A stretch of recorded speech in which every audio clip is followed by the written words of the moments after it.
اللي يجيبوا عيل من الشارع ويعملوه بني ادم علينا. لو عايزه تقدمي محتوى قدمي محتوى محترم، ما تقليش من نفسك قدام الناس. حتى لو هتاخدي فلوس تتنازلي عن مبدئك. عليكي حرام عليكي ليه؟ بص انا بالراحه، بس انا هحكي لك على اللي حصل. واحده صاحبتي هي اللي قالت لي على الموضوع ده، وقالت لي ان هو بيجيب فلوس كتير الحاجات دي، وهي عملت كده وخدت فلوس كتير قوي، وقالت لي اعملي كده وهتاخدي فلوس وحاجات كده، فاهمني؟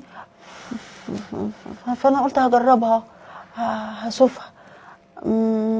انا ما اعرفش ان انت هتزعل او هتتضايق من حاجه زي دي، بس لو انت شايف انها غلط انا مش هعملها تاني. لا حول ولا قوه الا بالله.